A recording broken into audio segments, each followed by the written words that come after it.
All right, hey everybody, this is Ron Reed with Restaino and Associate Realtors out of Madison, Wisconsin, owner of Middleton WI HomesForSale.com.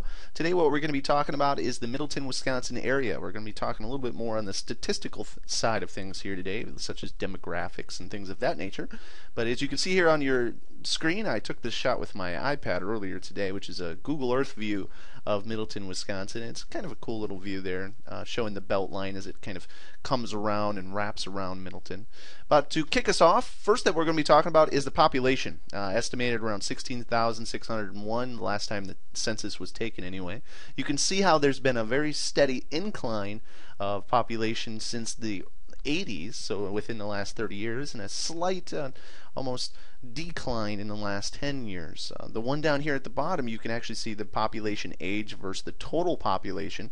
You can see there's been somewhat of a decline in the age of 18 and under, and then an actual steady incline of the over 65. And this gives you a little bit more idea of the age of the population within Middleton. Next, I'd like to talk a little bit more about the demographics. And in this slide, what we're going to be talking about is the comparison between the city of Middleton versus the county of Dane County in the state of Wisconsin, as well as national figures. That way you can kind of get an idea of what the demographics are compared across the board. The population is, of course, it doesn't really compare to nationally with the millions, but when we're looking a little bit more about the age, you can see how the age is slightly higher than the county as well as national, and almost right across the board with the state age. The percentage of male versus female is pretty consistent with the national figures. The number per household, again, is pretty consistent across the board as far as this one is concerned. But the average income compared to nationally is much higher in Middleton. So you see a higher income in the Middleton area as far as the statistics are concerned anyway. In this next one, we're also going to be looking at the population since the beginning, and this is one that I showed you at the beginning for the population anyway. Also, with the household income, you can see how from the 80s, so 30 years ago, the income has significantly gone up. Now, this is not only for the city, but also across all of the different boards, county, state, and national. You can see between 1990 and 2000, the average income in the city of Middleton actually skyrocketed, almost a little bit below 40,000 up above even 70,000, and it's come down a little bit. That's probably because of the economy that we're currently in. But look at down here with median personal income from the 80s, it has skyrocketed, and the city is way above and beyond the national, county, and state figures. So you definitely have a higher income coming from the Middleton area. That's always a good sign. Also, the median age has gone up as well, from just below 30 years old to a little bit above and almost to 40 years old, and that's pretty consistent across the board as well. But the household breakdown, you can see how things are always on the incline. That's always fun because over the last 30 years, we as a population, not only in Middleton but across the board, even nationally, have grown, and that's kind of coming with the times. 2011 as we're going into 2012 here. The next thing I wanted to talk about was the economy and some of the statistics that come around with the economy. First, let's talk a little bit about the unemployment rate. You're going to see that the unemployment rates in Middleton versus the national is significantly lower. We don't nearly have been affected by the unemployment rates as nationally, but they're still higher than we would love. That's for sure.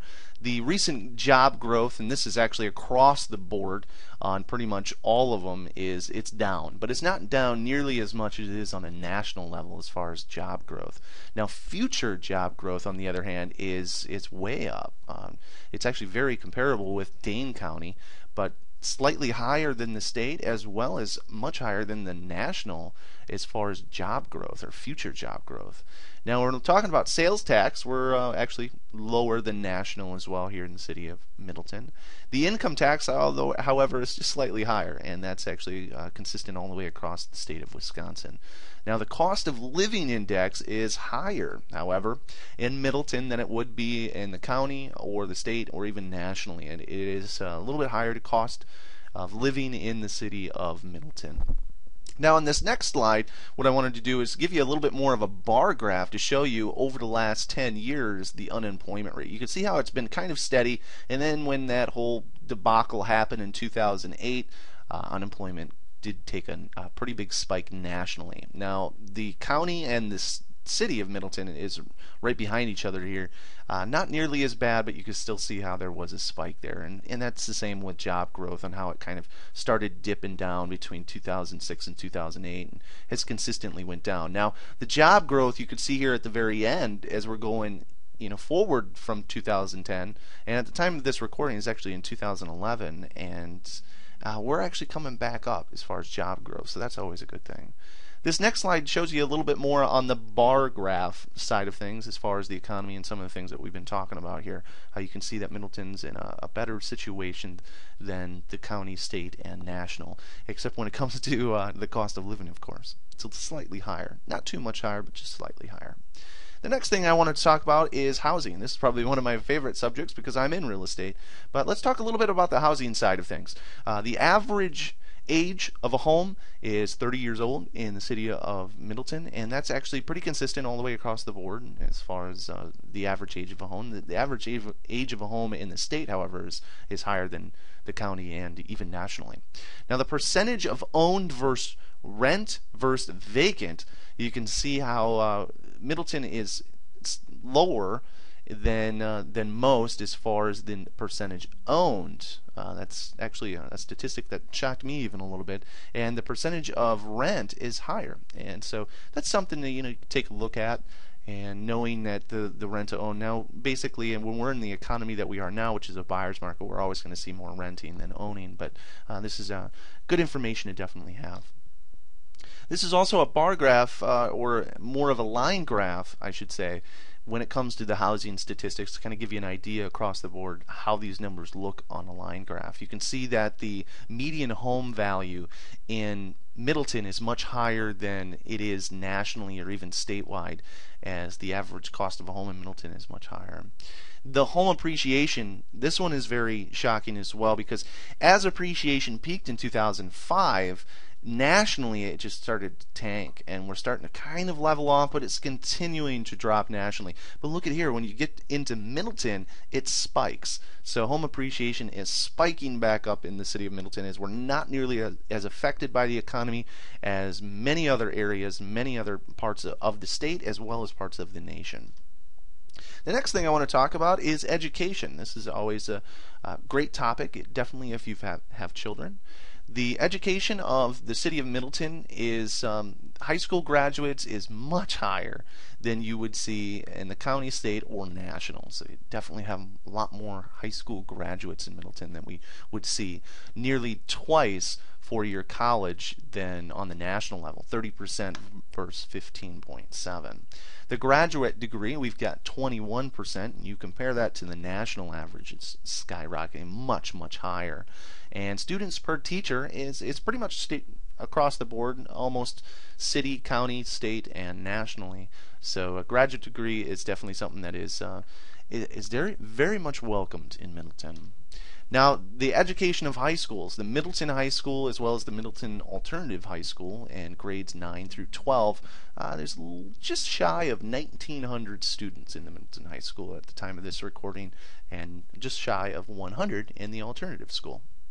Now, with the middle schools, you get 646, and that's at the Cormery Middle School here in Middleton. Now, for the elementary schools, they're all pretty even, with Northside taking the bulk of the students as far as 521. Sauk Trail taking the least, but as you can see, they're pretty consistent as far as most of them. That's going to be PK through 5. Now, with the education, when you're looking at expenditures per student on a national level versus state, county, and city, we're slightly higher than the national, and that is the same with a couple of these. Students per librarian, we've got less than in the national. That's always a good thing, because you definitely want those librarians to be available for the students. The next thing I wanted to talk about a little bit more is the environment within Middleton, to kind of give you an idea as far as temperatures and all that good stuff. The altitude's at 942. Compare that to nationally, which is a little over 1,000. Pretty comparable across. The Rainfall inches annually. Again, pretty standard across the board. Here in Wisconsin, we still do get a lot of rainfall. A lot more on the snowfall, definitely, than you would see nationally because of, when you get into Florida and Georgia and Texas and those kind of areas, you don't see nearly as much snowfall as you would up here in Wisconsin near the Canadian border. The January average low temperature, yeah, unfortunately it's about 8 degrees, 8.5 degrees, and that's some chilly weather right there. But yeah, again, we are in Wisconsin, and so the July, actually at the time where I'm recording this, July in 2011, the average temperature is 82, and that's pretty consistent across the board there as well. And if you look at the altitude compared, now you're going to look at some bar graphs as far as some of the different precipitation summaries and sunny and cloud days within Middleton. Definitely a lot more sunny days than you would see cloudy or wet days, and that's always a good thing. As I look, I'm actually looking out the window here at my office, and it's a nice, bright, sunny day. Lastly, I just wanted to let you know that's the end of this particular presentation. If you want to search homes for sale in Middleton, Wisconsin, I invite you to come over to my website over at middletonwihomesforsale.com. Here's a screenshot of the homepage, the time of this recording, as well as a property detail page. I fully invite you. It's free to search, and if you find any information on there that you find helpful or that you would like more information, I should say, please do contact me right on the site there, and hope you've gotten a lot of value from this video. I look forward to speaking with you in future videos. Take care.